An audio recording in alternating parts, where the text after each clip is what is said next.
الحمد لله رب العالمين والصلاة والسلام على سيد المرسلين وعلى آله وصحبه أجمعين أما بعد. وقال الله عز وجل: أعوذ بالله من الشيطان الرجيم، بسم الله الرحمن الرحيم. فقلت استغفروا ربكم إنه كان غفارا يرسل السماء عليكم مدرارا ويمددكم بأموال وبنين ويجعل لكم جنات ويجعل لكم أنهارا. محترم سامعین و ناظرین، میں نے آپ حضرات کے سامنے قرآن مقدس سورہ نوح سے چند آیتیں تلاوت کی ہیں. اس مناسبت سے آج میں بیان کروں گا سید الاستغفار کی فضیلت. سید الاستغفار کی فضیلت کیا ہے؟ سب سے پہلے ناظرین جانیں کہ سید الاستغفار ہے کیا. سید الاستغفار کے کلمات کیا ہیں؟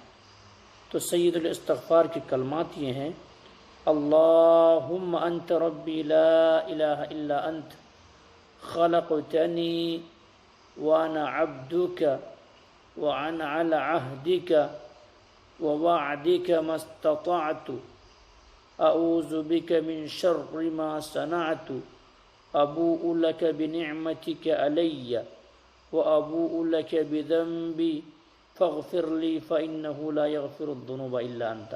یہ سید الاستغفار ہے. اگر ان کلمات کو کوئی شخص صبح پڑھ لیتا ہے اور شام تک وہ وفات پا جائے، شام تک وہ انتقال کر جائے، شام تک وہ مر جائے، تو وہ انسان جنت کے اندر داخل ہوگا. اسی طرح سے اگر یہ کلمہ سید الاستغفار اگر کوئی شخص شام کو پڑھتا ہے اور صبح تک اگر وہ انسان وفات پا جائے، صبح تک مر جائے، تو وہ انسان جنتی ہے.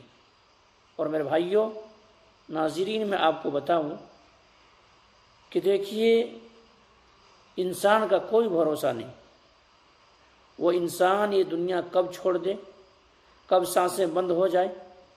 سانس چل رہی ہے تو یہ دنیا، سانسیں رک گئی تو بس انسان ختم ہو گیا، جس میں سے روح نکل گیا.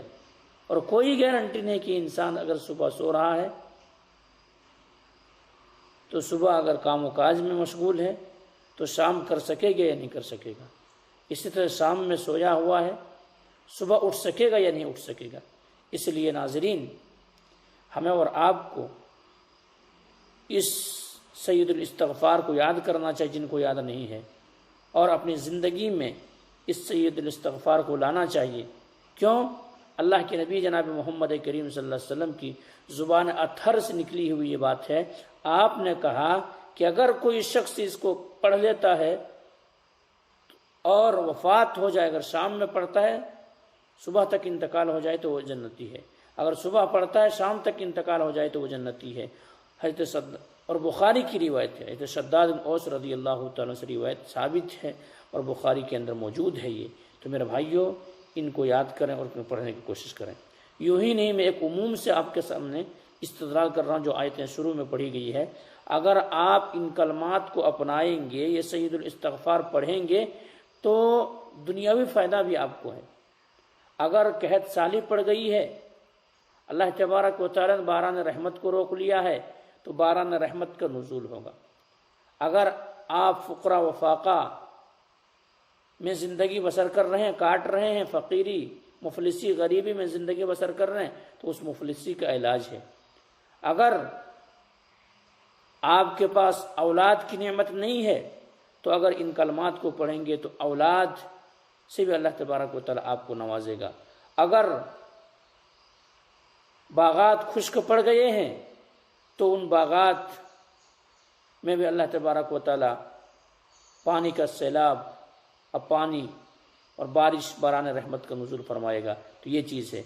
جی سامعین و ناظرین، میں نے یہ بات جو کہی ہے وہ بلا دلیل میں نے بات نہیں کی، بلکہ دلیل ہے اس بات کی۔ دلیل کیا ہے؟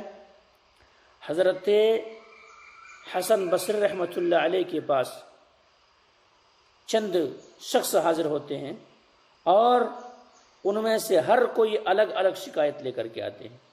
کوئی کہتے ہیں کہ باران رحمت رکا ہوا ہے، بارش کا نزول نہیں ہو رہا ہے۔ حسن بصری رحمۃ اللہ علیہ کچھ بتائیے، کوئی نسخہ بتائیے۔ حسن بصری رحمۃ اللہ علیہ کہتے ہیں کہ استغفار کرو۔ دوسرا شخص حاضر ہوتا ہے اور کہتا ہے فقراء و فاقہ کی شکایت لے کر کے آتا ہے۔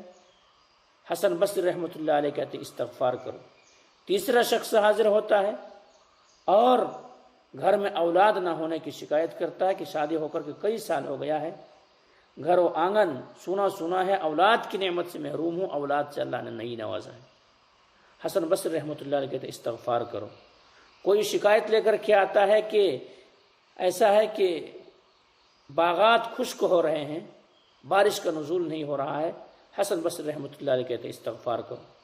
حسن بصری رحمۃ اللہ علیہ کے ارد گرد جو شخص بیٹھے ہوئے تھے انہوں نے سوال کیا کہ آپ کے پاس تو الگ الگ کے لوگ آئے، الگ الگ شکایت لے کر کے آئے، لیکن آپ نے ہر کسی کو کہا کہ استغفار کیجئے۔